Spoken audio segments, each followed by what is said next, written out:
गद्दारी का मुकदमा चला और फैसला हुआ और फैसले पर फ़ौरन ही अमल दरामद हो गया। तो मेरी बारी आई। मुझे जिरगे के सामने खड़ा किया गया। मैंने देखा कि जिरगे के सारे मेंबर उर्दू बोलते और समझते थे। ओए, तुम क्यों काफिर का नौकरी करता है? जिरगे के बुजुर्ग ने कहा।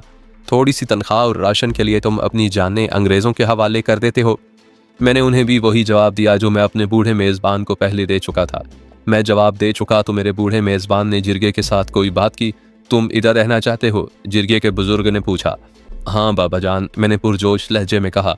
यहाँ आकर मेरी गैरत जागी है। मैं आपकी तरह आज़ाद रहना चाहता हूँ और मेरा ईमान कहता है कि फिरंगी के खिलाफ लड़ो। तुम अभी बच्चे हो, बुजुर्ग ने कहा। जोश में आकर बात ना करो। जिस रोज़ तुम फौज से भागकर हमारे पास आओगे तो हम तुम्हें अपना बेटा बना लेंगे। मुझसे कुछ और सवालात पूछे गए। मेरा बूढ़ा मेज़बान और उसके बेटे बारी बारी जिरगे से कुछ कहते थे। वो दरअसल मेरी सिफारिश कर रहे थे। तुम मुसलमान हो? जिरगे के बुजुर्ग ने फैसला सुना दिया। हम किसी मुसलमान को सजा नहीं दे सकते। हम तुम्हें वापस भेज देंगे, लेकिन तुम्हारी राइफल और तुम्हारा एम्युनिशन नहीं देंगे। हमारा एक आदमी तुम्हारे साथ जाएगा और बन्नू में दाखिल करके वापस आ जाएगा। बाबा जान, मैंने कहा, अगर आप मेरी राइफल और एम्युनिशन यहाँ रखना चाहते हैं तो फिर मुझे भी यहीं रखें। अंग्रेज़ों को हमारी इतनी फिक्र नहीं होती जितनी राइफल और एम्युनिशन की होती है। मैं अगर बगैर राइफल और एम्युनिशन के वापस गया तो वो इस जुर्म में मेरा कोर्ट मार्शल कर देंगे कि मैं पठानों के पास खुद ही चला गया था और बदनीयती से अपनी राइफल और एम्युनिशन पठानों को दे आया हूँ। इसकी कम से कम सज़ा जो मुझे मिलेगी वो 2 साल होगी। उससे तो आप अच्छे हैं जो मुझे बगैर किसी शर्त के आज़ाद कर रहे हैं। आपने मुझ पर इतना रहम किया है तो ये रहम भी करें कि मेरी राइफल और एम्युनिशन मुझे दे दें, वरना मैं मारा जाऊंगा।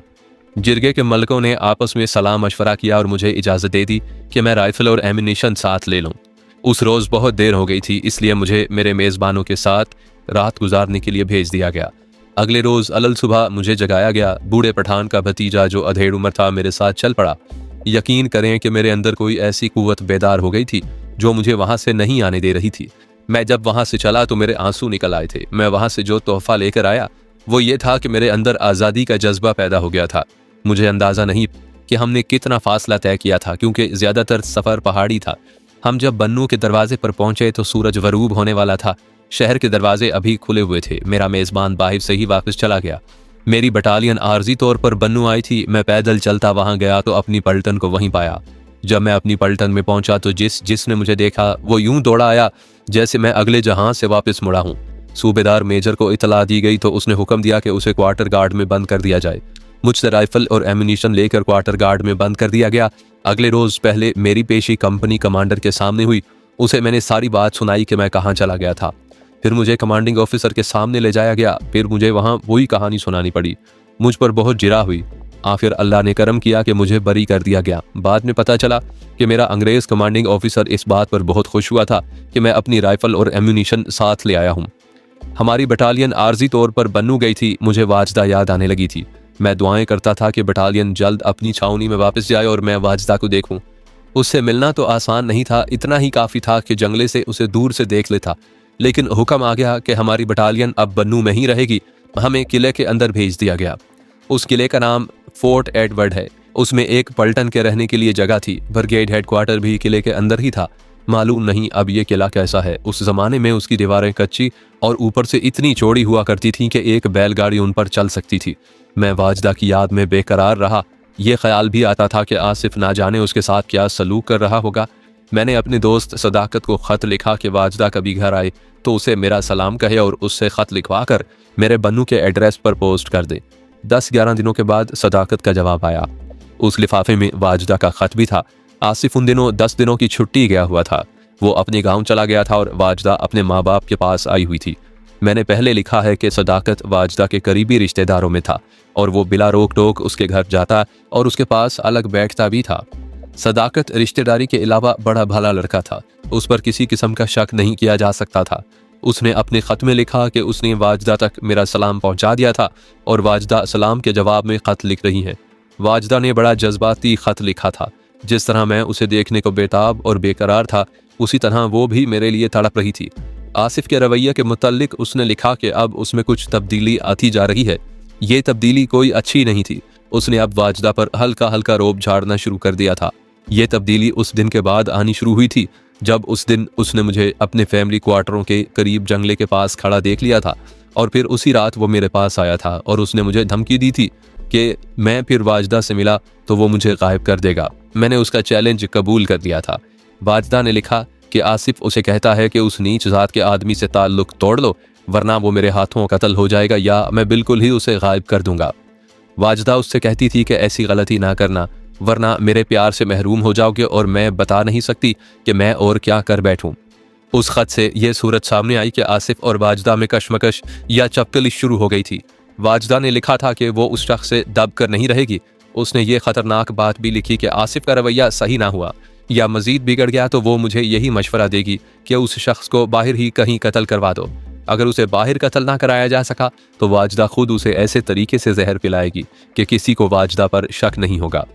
मैंने उसी रोज़ सदाकत को ख़त लिखा जिसमें बड़े पुरजोर तरीके से लिखा कि वो वाजदा को सख्ती से समझा दे कि जो बातें उसने आसिफ को रास्ते से हटाने की लिखी हैं वो ना लिखा करे।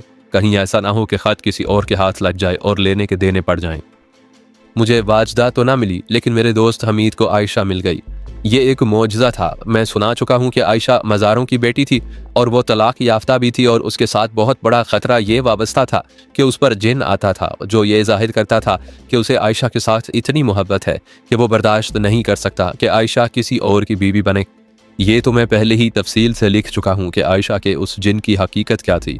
ये एक नाटक था जो खेल कर उसने अपने पहले खामिद से तलाक ली थी, लेकिन गाँव में उसने अपने दिल में हमीद की मोहब्बत बिठा ली थी और हमीद उसकी मोहब्बत में दीवाना हुआ जा रहा था। उनकी शादी नामुमकिन थी। एक तो ज़ात में फ़र्क था और सोशल स्टेटस में तो ज़मीन आसमान का फ़र्क था। वो वाक़या याद करें जो मैं तफसील से सुना चुका हूँ कि उनके गांव का शाह आयशा के पीछे पड़ गया था और आयशा के माँ बाप शाह के मुतालबे के मुताबिक उसे मजबूर करते थे कि वो अकेली शाह के घर जाए। आयशा तो उसके घर ना गई, उसके बजाय मैं और हमीद एक रात शाह के घर पहुँच गए और फिर किस तरह हम दोनों ने उसे मारा पीटा और एक दरख्त के साथ बाहर बांध कर आ गए। हमने ये जाहिर किया कि हम उसे अभी कत्ल करेंगे, लेकिन वो बिलबिला उठा था।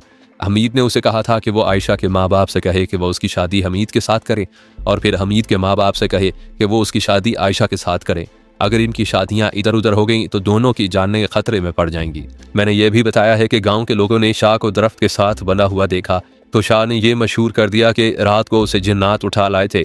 इसका नतीजा ये हुआ कि सिर्फ गांव में ही नहीं बल्कि इर्द गिर्द के देहात में भी शाह मशहूर हो गया कि उसके कब्जे में जिन्नात हैं, जिनमें बाज़ जिन शैतान फितरत हैं। उनमें से एक जिन किसी तरह शाह के कब्जे से निकल गया और शाह को दरख्त के साथ बांध कर भाग गया था। हमीद ने मुझे बताया कि जब कुछ ज़्यादा अरसा हो गया और शाह ने आयशा के साथ उसकी शादी की बात ना चलाई तो हमीद ने गांव में अपने एक बदमाश किस्म के दोस्त को ख़त लिखा कि शाह को मेरा यह पैगाम पहुंचा दे कि तुमने अभी तक मेरा काम नहीं किया। अगर तुमने थोड़ा ही अरसा और मेरा काम ना किया तो तुम पर दूसरा हमला पहले से ज़्यादा ख़तरनाक होगा। शाह जो लोगों की नज़रों में पहले से ज़्यादा बरगज़ीदा और मकबूल हो गया था, हमीद से इतना खौफज़दा था कि उसने हमीद के दोस्त से कहा कि हमीद को तसल्ली दे दो कि तुम्हारा काम जल्द हो जाएगा।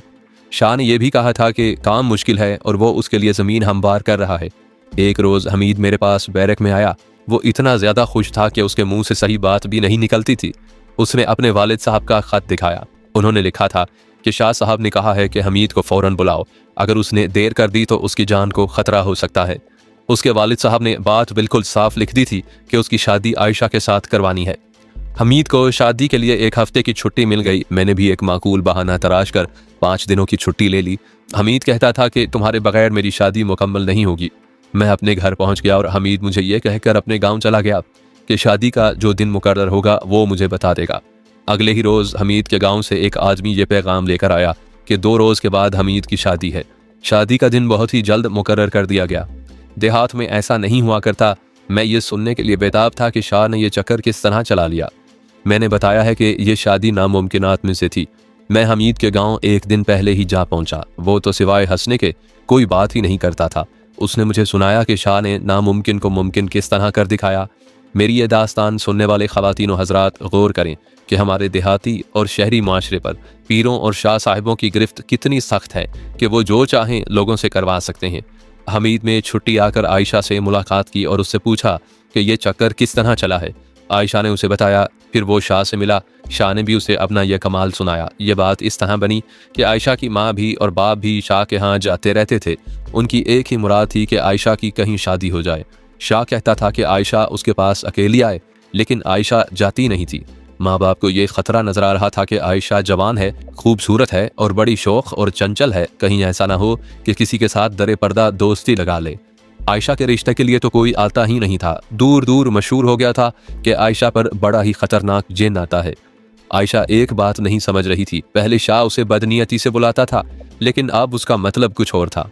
उसमें मुझसे और हमीद से जो बुरी मार खाई थी और फिर हमीद ने उसे जो धमकी दी थी, उसके मुताबिक वो हमीद को खुश करने की फिक्र में था। वो चाहता था कि आयशा एक बार आ जाए तो वो उसे समझा दे कि अब उसने क्या नाटक खेलना है, लेकिन आयशा के दिल में उसके लिए ऐसी नफरत बैठ गई थी कि वो शाह के हाथ नहीं आती थी। शाह किसी की ज़बानी उसे ये पैगाम नहीं भेज सकता था कि उसने आयशा से ड्रामा करवाना है। ये ऐसा राज था जो वो किसी को नहीं दे सकता था। एक रोज़ आयशा ने शाह को खेतों की तरफ जाते देख लिया। शाह दूर का चक्कर काट कर खेतों में गया और आयशा के रास्ते में आ गया। शाह जी, आयशा ने तंजिया लहजे में कहा, आपके कब्जे में बहुत जिन होंगे, लेकिन मैं ऐसी शैतान जिन हूँ जो कभी भी आपके कब्जे में नहीं आऊंगी। मैं आपकी हकीकत से वाकिफ हूँ, मेरे रास्ते में ना आए। बेवकूफ़ लड़की, शाह ने कहा, मैंने तुमसे कोई और काम करवाना है और तुमसे लेना कुछ भी नहीं। आज ही रात या कल दिन को वही तमाशा दिखा दो। कौन सा तमाशा? वही जिन वाला तमाशा। शाह ने कहा, मैंने हमीद के साथ जो वादा किया है वो पूरा करना है। तुमने उसी तरह करना है जैसे पहले शहर में किया था। तुम्हारे माँ बाप मेरे पास ही आएंगे, आगे मैं संभाल लूंगा। मैंने तुम्हारी शादी हमीद के साथ करवानी है। आयशा हमीद का नाम सुनकर मान गई। उसी गांव वालों ने देखा कि आयशा का बाप शाह के घर की तरफ दौड़ा जा रहा था और कहता जा रहा था कि आयशा को जिन पड़ गया है। वो सख्त घबराया हुआ था। यह सुनकर कई औरतें आयशा के घर की तरफ दौड़ पड़ी। उन्होंने देखा कि आयशा किसी के हाथ नहीं आ रही। वो चारपाई पर लेटे लेटे उछलती थी। वो आखिर जवान थी, उसके जिस्म में ताकत थी। औरतों के काबू में तो वो आ ही नहीं रही थी। हर एक की जबान पर यही अल्फाज थे कि शाह जी को बुलाओ। शाह भी आ गया और उसने आते ही अपना नाटक दिखाना शुरू कर दिया। उसने पहले तो जिन को गालियां दी, फिर कहा कि वो उसे जिंदा जला देगा। आयशा ने यह ड्रामा पहले खेला हुआ था और उसमें कामयाब भी रही थी, इसलिए वो बड़ी खुश असलूबी से एक्टिंग कर रही थी। वो जानती थी कि जिन किसी पर आता है तो वो किस तरह बोलता है। शाह ने जिन के साथ बातें शुरू कर दी। पहले तो दोनों एक दूसरे को धमकियां देते रहे, फिर शाह दोस्ताना बातों पर आ गया। उस कमरे में गांव की बहुत सी औरतें थीं और कुछ आदमी भी आ गए थे। शाह ने किसी को भी ना कहा कि बाहर चले जाओ। वो ये नाटक ज्यादा से ज्यादा लोगों को दिखाना चाहता था। आखिर जिन ने एक हुक्म दिया, हमीद के माँ बाप को फौरन बुलाओ। आयशा ने कहा, जिसे लोग जिन की आवाज समझ रहे थे, वो आएंगे और मेरी बात मानेंगे तो ही मैं रुखसत होऊंगा। तमाशाइयों में से कोई शाह के कहने पर दौड़ा गया। थोड़ी देर के बाद हमीद की माँ और उसका बाप दौड़े आए। लो भाई, शाह ने जिन से कहा, तुम्हारे हुक्म की तामील हो गई है। हमीद के वालिदैन आ गए हैं, दोनों मेरे करीब आओ। आयशा ने जिन की ज़बान में कहा। दोनों उसके करीब हुए तो आयशा ने कहा, मुझे इस लड़की के साथ इतनी ज़्यादा मोहब्बत है कि मैं इसकी शादी उस लड़के के साथ कराऊंगा जो मुझे पसंद है। इसका पहला खामिन मुझे पसंद नहीं था, इसलिए मैंने उससे इसे आज़ाद करवा लिया था। मेरे पीर उस्ताद ने कहा है कि इसकी शादी हमीद के साथ करवाओ। अब तुम दोनों बेटे की शादी इस लड़की से करवा दो। अगर नहीं कराओगे तो मैं तुम्हारे बेटे को उसी दिन मार डालूंगा जिस दिन तुम इसकी शादी किसी और लड़की के साथ करोगे। इनकी शादी जल्द करवा दो। मैं इस लड़की को फिर कभी तंग नहीं करूंगा। मैं इन दोनों की किस्मत चमका दूंगा। हमीद के वालिदैन तो बुत बन गए, उन्हें यह जोड़ बिल्कुल पसंद नहीं था। मत सोचो, जिन ने कहा, मैंने इस लड़की को नहीं छोड़ना था। मैंने उसको भी और हमीद को भी गायब कर देना था, लेकिन मैं इन शाह जी का हुक्म नहीं टाल सकता। तुम अब चले जाओ, शाह ने कहा, मैं इनकी शादी करवा दूंगा। शाह ने वैसे ही कुछ देर होंठ हिलाए जैसे कुछ पढ़ रहा हो, फिर उसने आयशा के सर से पांव तक फूंक मारी। उसने आयशा को एक आंख का और एक उंगली का इशारा दे दिया था। आयशा ने ऐसी अंगड़ाई ली जैसे अपनी हड्डियां तोड़ देगी। फिर उठ बैठी और हैरत ज़दा नजरों से हर तरफ देखने लगी। मुझे क्या हुआ था? उसने खौफजदगी के आलम में पूछा।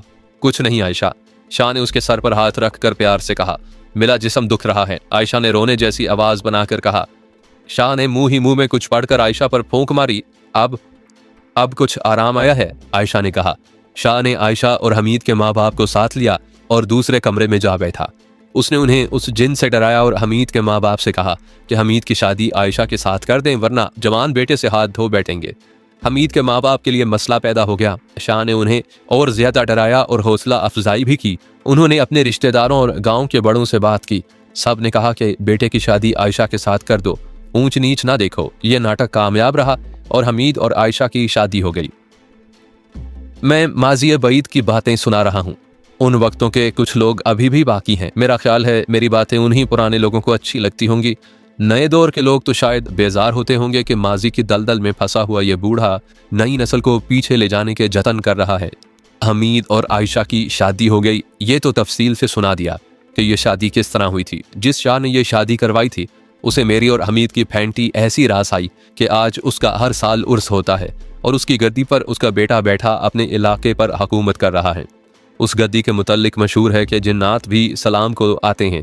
अगर किसी का ये ख्याल है कि उस शाह को देहात के पसमानदा लोग ही पीर मानते और अपनी मुरादें पूरी कराने उसके यहाँ जाते होंगे तो वो शख्स बहुत बड़ी गलत फहमी में मुब्तला है। कॉलेजेस और यूनिवर्सिटीज़ के डिग्री याफ्ता लोग उस पीर के मुरीद हैं और यही तालीम याफ्ता उस पीर की करामात और मोजज़े नशर करते हैं जिनकी कोई हकीकत नहीं।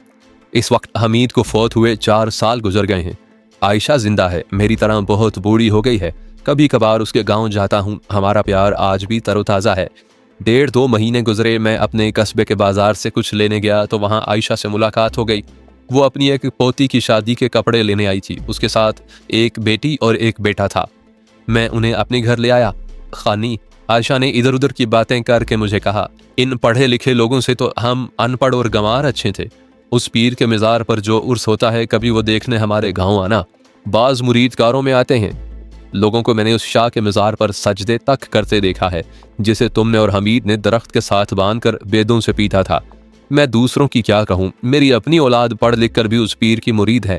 मेरी एक बहू हर नए चांद की पहली जुमेरात मज़ार पर दिया जलाती है। मैंने उन्हें सिर्फ एक बार कहा था कि इस गद्दी की असलियत क्या है। सब ने कहा, तुम तो पीरों की बद्दुआई हुई हो। उन्हें सुना देना था कि हमीद के साथ तुम्हारी शादी किस तरह हुई थी। मैंने कहा, ना खानी। उसने हंसते हुए कहा, यह बात तो मैं किसी को भी नहीं सुना सकती। मैं तो अल्लाह को याद करती हूँ, वो ही देने वाला है, वो ही लेने वाला है। मुझे हमीद अल्लाह ने दिया था, लेकिन ये लोग क्या कर रहे हैं। अल्लाह ने हमें पाकिस्तान दिया तो मैं कहती थी कि अब लोग अल्लाह ही को हुक्मरान समझेंगे, लेकिन यहाँ तो पीरों की हुक्मरानी है। लोगों को इन्हीं हाल पर छोड़ दे आयशा। मैंने कहा, हर किसी ने अपनी कब्र में जाना है, तुम अपनी कब्र की ठंडक का सामान करो। आयशा जब भी मिलती है हम ऐसी ही बातें किया करते हैं। अब मैं वापस कहानी की तरफ आता हूँ। मैं तो ये समझा था कि दुनिया वाजदा पर जाकर ख़त्म हो जाती है और यही मेरी मंजिल है। मैं उसकी खातिर जान का ख़तरा तक मोल लेने को तैयार हो गया था और मैंने अपने आप को ख़तरों में डाला भी। मैंने फ़ौजी नौकरी क्या करनी थी, ये तो एक मजबूरी थी कि मैं फ़ौज में चला गया और वाजदा मुझसे छीन गई। मैंने उसको ज़िंदगी का सबसे बड़ा चैलेंज समझ लिया और तहैया कर लिया कि वाजदा को हासिल करके ही रहूँगा।